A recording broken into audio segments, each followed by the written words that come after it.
क्या आप भी रहते हैं अपने स्किन और बालों को लेकर परेशान? तो आज ही आइए SMS फार्मेसी और मिलिए डॉक्टर BK शास्त्री, जिनसे मिलेगा आपको त्वचा और बालों से जुड़ी हर समस्या का समाधान। तिल, मस्से एवं गुप्त रोगों का विशेष इलाज किया जाता है। हमारा पता है कॉन्वेंट चौराहे के बगल में अटल सामुदायिक भवन के सामने, बिलौजी बैरहंस, सिंगरौली, मध्य प्रदेश। Contact number 7005233918 9009396655।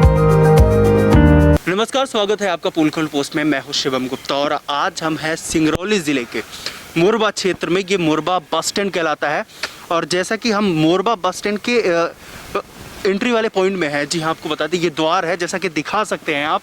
ये वो यहाँ पर एंट्री गेट है जहाँ पर पूरा यहाँ पर लिखा गया bus stand Morba NCL Singrauli. और मोरबा में वह शायद यहाँ से गायब हो चुका है। और इसी के साथ आपको ये भी बता दें कि यहाँ पर जो शिलान्यास नॉर्दर्न कोलफील्ड्स लिमिटेड के द्वारा 2 अक्टूबर को किया जाना था, लेकिन यहाँ पर आपको बता दें ये 3 दिन पहले ही, आज 30 तारीख है, 30 तारीख को यहाँ पर इसका शिलान्यास, इसकी ओपनिंग कर दी गई है। जैसा कि देख सकते हैं फूल माला बाकायदे यहाँ पर टंगा हुआ है और यहाँ पर भी पूरे गेट में जैसा कि देख सकते हैं इसको उबो कर दिया गया। अब मुद्दे की बात यह है कि 3 दिन पहले ऐसा क्यों, जबकि इसका ओपनिंग, जैसा कि आपके पास आपके सामने सबूत है कि इसका कर कमलों द्वारा 2 अक्टूबर 2020 को, लेकिन आज तो 30 तारीख है। ये बड़ा सवाल उठता है और इसकी ओपनिंग क्यों हो गई। और इसी के साथ आपको बता दें यहाँ पर जो एक कहते हैं अच्छी तरह से बनाया जाना था, लेकिन इसको बस टेम्परेरी ऐसा बहुत जल्द में ऐसा करके बना दिया गया। और आपको बस स्टैंड की हालत बताते हैं, क्या है बस स्टैंड की हालत।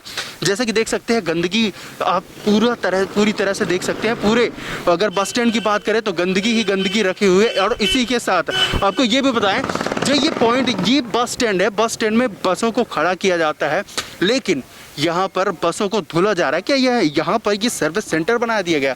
यहाँ पर इनसे भी बात करेंगे कि क्या आखिर क्यों ये जगह है जिसको गंदा किया जा रहा है और लगातार देख लें यहाँ पर कोई व्यवस्था नहीं है। और आइए बात करते हैं इनसे। अच्छा ये बताइए, जो यहाँ पर जो बस स्टैंड है, बस स्टैंड में ही बस क्यों धुल रहे हैं? तो कहाँ कहीं तो आता है, उधर पानी नहीं है, कहाँ ड्राइवर मतलब शाम को चल जाते हैं। क्या जो बस स्टैंड है यहाँ पर क्या पूरा धुलने का एरिया है, जबकि यहाँ पर खड़ा होने का ये एरिया है जहाँ पर लोगों को सुविधा हो, बल्कि यहाँ पर जो है कि आप गंदगी फैला रहे हैं पानी से। जैसा देख सकते हैं हर जगह पानी है, इसको जो सुव्यवस्थित है उसको भी बर्बाद कर रहे हैं और कचरा फैला रहे हैं। ऐसा क्यों कि यहाँ पर कोई भी रोक टोक नहीं हो रही है, बेधड़क से यहाँ किया जा रहा है जो भी काम। और इसी के साथ आपको बता दें ये नालियों को जैसा देख सकते हैं, ये NCL की नालियाँ हैं। नालियों में पूरी तरह से कचरा ऐसा भरा हुआ है, पूरी तरह जाम है। और ये देखिए यहाँ की सफाई तो जैसा ही देख सकते हैं क्या हालात बने हुए हैं। और सफाई को लेकर इसी के साथ आपको ये बस स्टैंड का जो ये रेस्टिंग रूम है, रेस्टिंग रूम से बात यहाँ पर दिखा दें, सफाई यहाँ पर भी नहीं दिखाई दे रही। धूल पूरा बना हुआ है, यहाँ पर कीड़े घूम रहे हैं जैसा कि देख सकते हैं आप। और यहाँ पर कोई पंखे लगा दिए हैं, वो अच्छी बातें हैं, लेकिन यहाँ पर जो व्यवस्था पूरी तरह से होना चाहिए वो नहीं है। और इसी के साथ गंदगी की हालत से आपको ये भी रूबरू करा दें कि जैसा कि गंदगी की हालत कैसी बनी हुई है ये आप देख सकते हैं।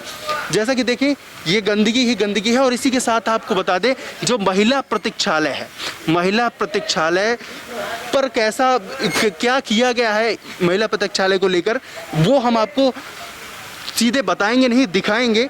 क्योंकि यहाँ पर महिला प्रतीक्षालय के नाम पर केवल खाना पूर्ति, केवल स्टिकर लगाकर चिपका दिया गया है और वहाँ पर कोई भी सिक्योरिटी का कोई भी प्रबंध नहीं किया गया है। और अब आपको बताते हैं ये है महिला प्रतीक्षालय। देखिए ये ऐसा बनाया गया है महिला प्रतीक्षालय, जबकि इसे पूरी तरह से AC फिटेड होना था, पूरी तरह से एकदम वातानुकूलित होना था। और साथ ही में पानी जो पीने की व्यवस्था है उसको भी आपको बताते हैं। देखिए तो पानी पीने की व्यवस्था है कैसी बनाई गई है। यहाँ पर ये बस ऐसे ही दिखा दिया गया है, जबकि पानी औरों का होना चाहिए। लेकिन अब एक सवाल ये खड़ा होता है, कितनी बड़ी मजबूरी क्या आ गई कि इन्होंने केवल खाना पूर्ति। अब जैसा कि आप देख ले, ये महिला प्रतीक्षालय, इसमें केवल गोंद लगाकर चिपका दिया गया है, इसमें हुआ कुछ नहीं है। और ये एक पेपर है, पेपर में देख सकते हैं ये चिपका हुआ है, इसको कोई भी कभी भी कितनी समय भी निकाल सकता है। और यहाँ पर फिर ऐसा कुछ नहीं रह जाएगा कि महिला प्रतीक्षालय है। और एक सुरक्षा के लिहाज से अगर देखा जाए, अगर कोई भी महिला यात्री अगर रात को यहाँ पर फंसती है तो यहाँ पर कोई भी सुरक्षा का इंतज़ाम नहीं है, ना ही सफाई है, क्योंकि ना ही कोई यहाँ पर दरवाजे बनाए गए हैं, ना ही कोई प्राइवेसी नाम की चीज़ नहीं है। अगर टॉयलेट की बात करें तो टॉयलेट भी नहीं है, कहीं पर भी प्रतीक्षालय में देख ले आप, टॉयलेट नाम की एक भी कह सकते हैं केवल सुलभ शौचालय जो है वो सामने है, बल्कि यहाँ पर प्रतीक्षालय में कोई प्राइवेसी नाम की चीज़ नहीं है और महिलाओं के लिए तो कोई सुविधा भी नहीं है। अब यहाँ पर सवाल यही है, क्या मिली भगत है एनसीएल के जो भी अगर कहे अधिकारी हैं वो इतने जल्दी में थे कि 3 दिन पहले इसका इनॉग्रेशन करा दिया। और इसी के साथ आपको ये भी बता दें कि भ्रष्टाचार कहीं ना कहीं पूरी तरह से व्याप्त है, इसकी खानापूर्ति की गई है। करोड़ों का प्रोजेक्ट है, आपको बता दें लगभग करोड़ों का प्रोजेक्ट है, जिसे बस दिखावे के नाम पर जल्दी जल्दी कर दिया गया और अभी भी काम पूरा नहीं है। जैसा कि देखिए बस स्टैंड की हालत लगातार बद से बदतर बनी जा रही है, कचरे फेंके जा रहे हैं और यहाँ पर कोई रोक नहीं है। आशीष कुमार जी, क्या कहना चाहेंगे, कौन कौन सी अव्यवस्थाएं चल रही हैं? जैसा कि देखा जा रहा है 3 दिन पहले इनॉग्रेशन हो गया और फिर बहुत सारी चीज़ें छिपाई भी जा रही हैं। हाँ। क्या कहना है उसको? नहीं, देखिए काम तो उन्होंने किया है, जो काम किया है उससे यहाँ के व्यापारी कोई सर्टिफाई नहीं है। अच्छा। ये यहाँ के इंजीनियर हों या ठेकेदार हों, ये केवल अपने मन से आए हैं और जो इनके समझ में आया उस ढंग से काम किया है। न कोई इन्होंने कोई प्रारूप बनाया, न उस प्रारूप के अनुसार काम किया है। इनके समझ में जहाँ पे आया कि इनका मतलब कि लगभग बजट जहाँ तक पास हो जाए, जो इनके हिसाब बन जाए, उस हिसाब से काम किए। मतलब ये कहा जाए कि पैसे को दबाया जा रहा है, हाँ, है ना? पैसे को बस दबाया, दिखावे के लिए कि हमने ये काम किया है, काम किए बस। और बाकी गटक रहे हैं अंदर। आप पहले से हो जहाँ पे आप खड़े हैं जी, उसके नीचे आप ग्रिल को दिखाइए। हाँ, देख सकते हैं कि इसकी इस ग्रिल में दुर्दशा नाली की, पहले यहाँ नाली पे पटिया लगी हुई थी, इसके अंदर कोई कचड़े नहीं जाते थे। ठीक, इन्होंने ग्रिल लगाया। मैंने ग्रिल जब इन्होंने बना रहे थे तो उस समय हमने इनको समझाया कि इसमें कम से कम एक पत्ती और लगा दो आप, तो ये थोड़ा सा और सट जाएगा। ये सट जाएगा तो क्या है कि कचड़े भी नहीं जाएंगे। आदमी क्या आजकल रोड में पाउच पानी पीता है, गिलास रहता है, कचरा को गुटखा कराता है, उसमें उसके अंदर चले जाते हैं। फिर छोटे बच्चे 1.5 साल के भी स्टैंड के अंदर आते हैं, बेशक आते हैं। वो बच्चे का पाँव फंसेगा इसमें ग्रिल में, इतने गैप में तो फंसना ही फंसना है। इसमें इस ग्रिल में फंसेगा। मैंने उनको एहतियात दिया, जब फर्स्ट बनाया तो ही लगभग जितना स्टैंड में काम होता था मैं समझाता था कि नहीं, इस ढंग से करो, आप इस ढंग से करो। तो सुन के फिर इसमें एहतियात किया, अरे भैया आप मत कहिए, आप नेतागिरी कर रहे हैं क्या। तो एक तो ये प्रॉब्लम ये सामने आपको दिखा रहे हैं जी। दूसरी प्रॉब्लम थी कि यहाँ पर 5000 लीटर की टंकी थी पानी की जी। 5000 लीटर की पानी की टंकी थी, सिंटेक्स की लगी हुई। जी।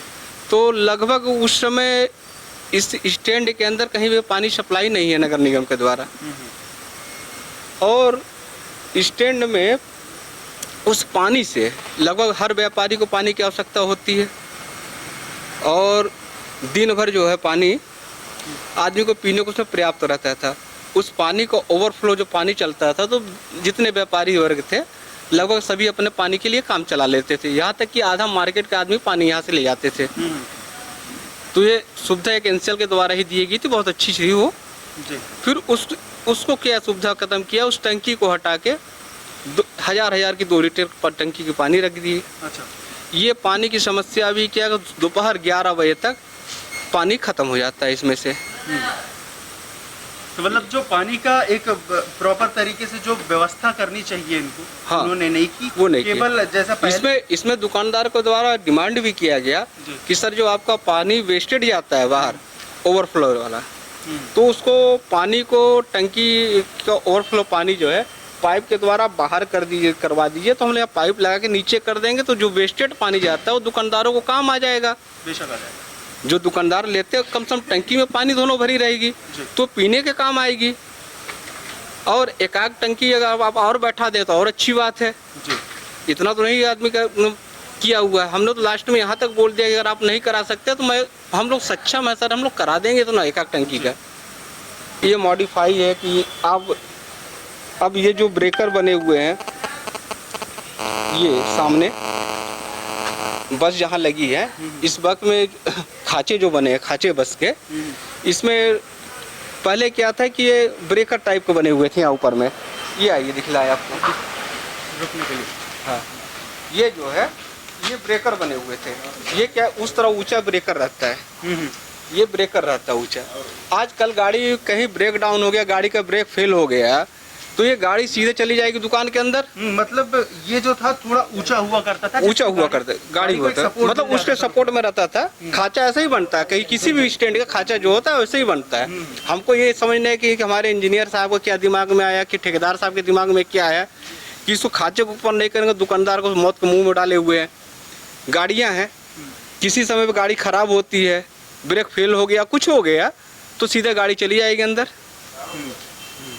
और अगर जैसे कि अगर देखें तो टाइल्स वगैरह भी यहाँ पर नहीं नजर आ रहे। नहीं, वो करना चाहिए इनको। जब सुंदरीकरण का मतलब क्या निकला, आप एक सुंदरीकरण कर रहे हैं तो एक तरफ आप टाइल्स लगा रहे हैं, दिखला दे रहे हैं। क्या आप 1 करोड़ रुपए में टाइल्स और दीवार आपका तैयार हो केवल हुआ है यहाँ पे? जैसा कि व्यवस्था देखी जा रही है। आपने डामरीकरण किया, डामरीकरण में आपने देखा कहाँ कहाँ पानी रुकता है, बरसात हुआ है तो आपको बताया गया एहतियात कि वहाँ जहाँ पर आए तोड़े तड़े के बनाए, फिर इसकी व्यवस्था क्या है? ये इसको अधूरा ही छोड़ दिया। ठीक, आपने सीट जो लगवाया है, आप स्टैंड की जितनी सीटें देखिए सबकी साइज अलग अलग है।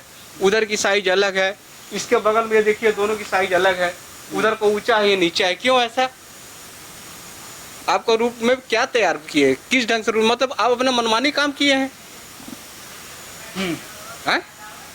आपको जो समझ में आया करें कि आपने दुकानदार यहाँ के जितने दुकानदार है, अभी तो आप रात के समय आप आए हैं तो लगभग हम यहाँ पर खड़े तो हमसे मुलाकात हो गई, लेकिन जितने दुकानदार है अगर आप सुबह में आएंगे तो सबसे आप पूछेंगे, कोई दुकानदार संतुष्ट नहीं है।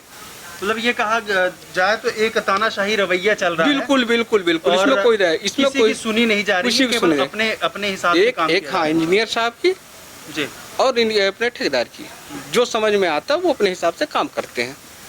अब इसके बाद हमने कहा अब ये पेंट पोत रहे हैं शटर में, तो शटर में पेंट पोत रहे हैं। ये किसी दुकानदार से पूछे कि आप भैया एक कलर हमको करना है, आप एक कलर च्वाइस करिए, हम इस कलर से कर देते हैं। ठीक, कलर को लेकर भी मनमाना रवैया चलाई, मनमाना वो अपने किस रंग के लेके आए हैं। किसी को ब्लैक टच पसंद नहीं है दुकान में, उन्होंने ब्लैक टच कर लिया है। मतलब उनकी भावनाओं को भी ठेस भावना, फिर भावनाओं फिर बहुत दुकानदारों ने नहीं करवाया है उसमें। कम से कम 15-20 शटर ऐसे हैं जिसको जो पेंट नहीं करवाए। और इस शटर भी कर रहे हैं तो रात को 12 बजे आके कर रहे हैं, 11 बजे 12 बजे पे बिना जानकारी के सीधे जाके पोत देना है उसको। सीधे पोत जा रहे हैं। और जो पोताई हुआ उसकी भी हाल देखिए, किस अभी आपको दिखलाते हैं उस शटरों का हाल, उस शटर में किस ढंग का पोताई हुआ है। वही पोताई किस तरफ करेंगे और सामने करेंगे, पीछे क्यों नहीं करोगे भाई आप? मतलब इसमें भी पैसे की कटौती करें, अपनी जेब भरने के लिए कि मतलब शटर हम एक ही तरफ करेंगे और दूसरे तरफ नहीं करेंगे। मतलब ये कहा जा रहा है कि हम आपके ऐसा कर रहे हैं कि उनका मनमाना रवैया चल रहा है, किसी की सुनी नहीं जा रही है। और बात अगर करी जाए तो जो भी अगर कराया जा रहा है केवल मनमाना तरीका और अपनी जेब भरने की कोशिश की जा रही है। मतलब जो काम है वो पूरा आधा किया जा रहा है। अगर जैसा कि इन्होंने बताया, अगर नाली उनसे कहने पूछा गया, हमने पूछा जी कि भाई आप सर क्यों नहीं कर रहे हैं, तो बोले यार जितना बजट था उतना काम हो चुका है। तो आपका हम तो हिसाब लेने वाले नहीं कि आपको बजट, आप जो कहेंगे हम उतना ही सुनेंगे। तो देखिए लगभग अगर एक बात करें करोड़ों का जो प्रोजेक्ट है उसमें केवल एक वो जो एंट्री पॉइंट का गेट है, एक शिलान्यास वाली चीजें हैं और ये ग्रिल और शीट, इतने में अगर बात की जाए तो करोड़ों रुपए टाइल्स लगा कंप्लीट हो गया, ग्रिल लगा, बस इतना ही है। और जैसा कि हमने आपको बताया कि जो महिलाओं के सुरक्षा के हिसाब से अगर जो बनना चाहिए औरों लगना चाहिए और साथ ही पूरी व्यवस्थाएं होनी चाहिए, प्राइवेसी होनी चाहिए, लेकिन कोई भी काम ढंग का नहीं है। केवल खाना पूर्ति और उस पे अपनी जेब भरने की कोशिश की जा रही है। कैमरामैन अमित के साथ मैं Shivam Gupta. GP Palace offering you for the party, lunch, dinner and staying service with affordable price। मनाइए खुशियों के रंग GP Palace के संग, जहां आपको मिलता है birthday, ring ceremony, anniversary, marriage और भी पार्टियों के बेहतरीन इंतजाम। So book your party now. अधिक जानकारी के लिए कांटेक्ट करें Vindhyanagar Waidhan road, Waidhan Singrauli, Madhya Pradesh. Contact number given below. क्या आप भी हैं ब्रांड के शौकीन? तो आज ही आइए रेमंड शोरूम सिंगरौली और पूरे करिए अपने शौक हमारे साथ। आपको मिलेगा complete dress, shirt, pant, blazer, jeans, perfume और बहुत कुछ। साथ ही कोरोना में अपने कस्टमर का रखते हैं पूरा ध्यान। Hand sanitization with thermal screening. हमारा पता है circuit house road near Agantuk hotel Singrauli. Contact number 6261237045 7225877048। चाय हर घूंट में बेहतरीन एहसास। इसी एहसास को बरकरार रखता है जीतू टी स्टॉल, जिसका हर घूंट कराता है ताजगी का एहसास। पता है Jitu tea stall, Morba bus stand, Singrauli, Madhya Pradesh. Mobile number 7024082306। Shri Krishna brothers and sale service, water purify, water plant, water cooler, water dispenser, mineral water 20 litre, air conditioner, Tata Voltas, geyser एवं सभी प्रकार के इलेक्ट्रिक व इलेक्ट्रॉनिक सामान उपलब्ध हैं। पता है पुरानी मार्केट, सिंगरौली, जिला सिंगरौली, मध्य प्रदेश। Contact number 9179603939 8109426288। और हाँ, हमारे चैनल को सब्सक्राइब करें, घंटी का बटन दबाना न भूलें, जिससे नई अपडेट आपको समय समय पर मिल सके।